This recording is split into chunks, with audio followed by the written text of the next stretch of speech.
TV20 Kannada ವಾಹಿನಿಗೆ ಸ್ವಾಗತ. ರಾಜ್ಯದಲ್ಲಿ ಸೆಸ್ ಹೆಚ್ಚಳ ಮಾಡುತ್ತಾ ಇರುವ ರಾಜ್ಯ ಸರ್ಕಾರದ ವಿರುದ್ಧ ಸಿಟಿ ರವಿ ಕಿಡಿಕಾರಿದ್ದಾರೆ. ಬೆಳಗಾವಿ ಸುವರ್ಣಸೌಧದಲ್ಲಿ ಈ ಕುರಿತು ಮಾತನಾಡಿದರು. ಅಬಕಾರಿ ತೆರಿಗೆ, ಬಸ್ ದರ, ಪಹಣಿ ದರ ಸೇರಿ ಎಲ್ಲ ಹೆಚ್ಚಳ ಮಾಡಿದ್ದಾರೆ. ಇನ್ನೇನು ಬಾಕಿ ಇದೆ, ಎಲ್ಲೆಲ್ಲಿ ಟ್ಯಾಕ್ಸ್ ಹಾಕ್ಲಿ ಎಂದು ಯೋಚನೆ ಮಾಡ್ತಾ ಇದ್ದಾರೆ. ಬರೀ ತೆರಿಗೆ ಮೇಲೆ ತೆರಿಗೆ ಹಾಕ್ತಾ ಇದ್ದಾರೆ. ಮತ್ತೆ ಸಿದ್ದರಾಮಯ್ಯ ಅವರು ಗ್ರೇಟ್ ಎಕಾನಮಿಸ್ಟ್ ಅಂತಾರೆ. ಹಿಂದೆ ಔರಂಗಜೇಬ್ ಮುಸ್ಲಿಮೇತರಿಗೆ ಜಿಜಿಯಾ ತಲೆಗಂದಾಯ ಹಾಕ್ತಾ ಇದ್ದ ಹಾಗೆ ನೀವು ತಲೆಗಂದಾಯ ಹಾಕಿಬಿಡಿ. ನಿಮಗೂ ಹಿಂದುತ್ವ ಅಂದ್ರೆ ಅಷ್ಟಕ್ಕಷ್ಟೇ, ಆ ಕೀರ್ತಿನೂ ನಿಮಗೆ ಬರಲಿ. ಇಷ್ಟೆಲ್ಲ ತೆರಿಗೆ ಹಾಕಿದ ಮೇಲೂ ಹಾಲು ಉತ್ಪಾದಕರಿಗೆ ಕೊಡ್ತಾ ಇದ್ದ ಸಬ್ಸಿಡಿ ಕೊಟ್ಟಿಲ್ಲ. ಅಂತ್ಯ ಸಂಸ್ಕಾರಕ್ಕೆ 5,000 ಕೊಡೋದನ್ನು ನಿಲ್ಲಿಸಿದ್ದಾರೆ.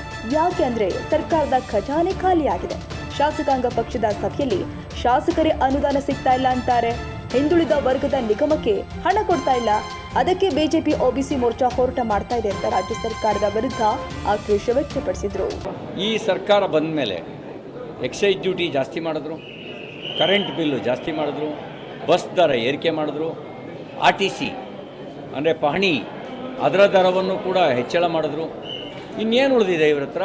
ಈಗ ಇದ್ರ ಮೇಲೆ ಒಂದು ತೆರಿಗೆ ಮೇಲೆ ತೆರಿಗೆ, ಎಲ್ಲೆಲ್ಲಿ ಟ್ಯಾಕ್ಸ್ ಹಾಕೋಕ್ಕಾಗತ್ತೆ ಅಂತ ಯೋಚನೆ ಮಾಡ್ತಾ ಇದ್ದಾರೆ. ಅದಕ್ಕೆ ಸಿದ್ದರಾಮಯ್ಯನವರೇ, ನೀವು ಗ್ರೇಟ್ ಎಕನಾಮಿಕ್ಸ್ಟು, ನಿಮಗೆ ಇನ್ನೊಂದು ಮಾತ್ರ ಬಾಕಿ ಇದೆ.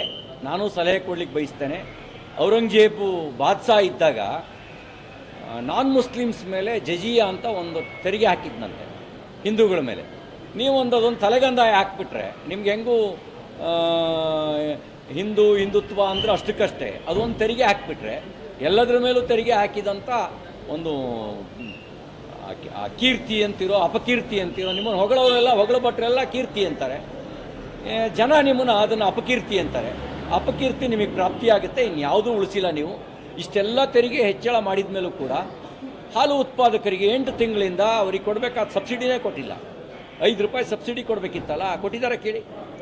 ಯಾಕೆ ಅಂದರೆ ಖಜಾನೆ ಖಾಲಿ, ಡೆವಲಪ್ಮೆಂಟಿಗೆ ದುಡ್ಡಿಲ್ಲ. BJP MLAಗಳು ಡೆಲಿಗೇಷನ್ ಹೋಗಿ ಅಭಿವೃದ್ಧಿಗೆ ಹಣ ಕೊಡಿ ಅಂತ ಕೇಳೋದು ಮಾತ್ರ ಅಲ್ಲ, ಕಾಂಗ್ರೆಸ್ ಶಾಸಕಾಂಗ ಪಕ್ಷದ ಸಭೆಯಲ್ಲಿ ಕಾಂಗ್ರೆಸ್ MLAಗಳು ಹೋಗಿ ಪ್ರಶ್ನೆ ಮಾಡಿದ್ರು, ನಾವು ಹೆಂಗೆ ಮುಖ ತೋರಿಸೋದು ಜನರಿಗೆ? ನಾವು ಅಭಿವೃದ್ಧಿಗೆ ನೀವು ಹಣ ಕೊಡದೇ ಇದ್ದರೆ ನಾವೆಂಗೆ ಮುಖ ತೋರಿಸೋದು ಅಂತ ಅವರೇ ಜನ ಪ್ರಶ್ನೆ ಕೇಳಿದ್ರೆ ನಾವೇನು ಉತ್ತರ ಕೊಡೋದು ಅಂತ ಶಾಸಕಾಂಗ ಪಕ್ಷದ ಸಭೆಯಲ್ಲಿ ಕೇಳ್ತಾರೆ. ಅಂದರೆ ಈ ಸರ್ಕಾರದ ಪರಿಸ್ಥಿತಿಗೆ ಇದಕ್ಕಿಂತ ಕನ್ನಡಿ ಹಿಡಿಬೇಕಾದ ಅವಶ್ಯಕತೆ ಇಲ್ಲ. ಖಜಾನೆ ಖಾಲಿ, ಅಭಿವೃದ್ಧಿ ಗೋತ, ಮಿಲ್ಕ್ ಪ್ರೊಡ್ಯೂಸರ್ಸಿಗೆ, ಹಾಲು ಉತ್ಪಾದಕರಿಗೆ ಸಬ್ಸಿಡಿ ಕೊಡೋ ಯೋಗ್ಯತೆ ಇಲ್ಲ. ಅಷ್ಟು ಮಾತ್ರ ಅಲ್ಲ, ಅಂತ್ಯ ಸಂಸ್ಕಾರಕ್ಕೆ BJP ಸರ್ಕಾರ ಇದ್ದಾಗ 5,000 ರೂಪಾಯಿ ಕೊಡ್ತಿತ್ತಲ್ಲ, ಅದನ್ನೂ ನಿಲ್ಲಿಸಿದ್ದಾರೆ ಅಂತ್ಯ ಸಂಸ್ಕಾರಕ್ಕೆ. ಇವತ್ತು ಹಿಂದುಳಿದ ವರ್ಗದ ಸಮುದಾಯ, ಅವು ಹಿಂದುಳಿದ ವರ್ಗದ ವಿವಿಧ ನಿಗಮಗಳಿಗೆ ಇವರೇನು ಸ್ಕೀಮ್ಗಳು ಕೊಡ್ತಾ ಇದ್ರಲ್ಲ, ಗಂಗಾ ಕಲ್ಯಾಣ ಇರ್ಬೋದು, ಸ್ವಯಂ ಉದ್ಯೋಗ ಇರ್ಬೋದು, ವಾಹನ ಖರೀದಿ ಇರ್ಬೋದು, ಅದಕ್ಕೆ ಹಣ ಬಿಡುಗಡೆ ಮಾಡಿಲ್ಲ ಅಂತ ಇವತ್ತು ರಾಜ್ಯದ ಉದ್ದಾಗಲಕ್ಕೂ ಭಾರತೀಯ Janata party OBC Morcha strike ಮಾಡ್ತಾ ಇದೆ. ಅಂದರೆ ನೀವು ಅಲೆಮಾರಿ ಸಮುದಾಯಕ್ಕೆ ಹೋದ್ಸರಿ ನಾವು 150 ಕೋಟಿ ಕೊಟ್ಟಿದ್ವಿ, 1 ರೂಪಾಯಿ ಕೂಡ ಕೊಟ್ಟಿಲ್ಲ. ಇದು ಈ ಪರಿಸ್ಥಿತಿ. ಇದು ಇಷ್ಟಾದಮೇಲೂ ಕೂಡ ಅವರ್ Siddaramaiah, he is one of the great economist. ಚುನಾವಣೆಗಿಂತ ಮುಂಚೆ ಪ್ರಚಾರದಲ್ಲಿ ಬೆಲೆ ಏರಿಕೆ ವಿರುದ್ಧ ಮಾತಾಡಿದ ಸರ್ಕಾರ ಈಗ ಒಂದೊಂದೇ ಬೆಲೆ ಏರಿಕೆ ಎದುರಿಸ್ಕೊಂಡು ಬರ್ತಾ ಇದೆ. ದ್ವಂದ್ವ ನೀತಿ ಮತ್ತೊಂದು ಕಡೆ ಅದೇ ಹೇಳಿದ್ನಲ್ಲ, ಹೇಳೋದೊಂದು ಮಾಡೋದೊಂದು. ಹೇಳೋದು ವೇದ, ಹಾಕೋದು ಗಾಳ. ಹಾಗಾಗಿ ಎಲ್ಲ ಬೆಲೆ ಏರಿಸಿದ್ರ ಮೇಲೂ ಅಭಿವೃದ್ಧಿಗೆ ಹಣ ಇಲ್ಲ.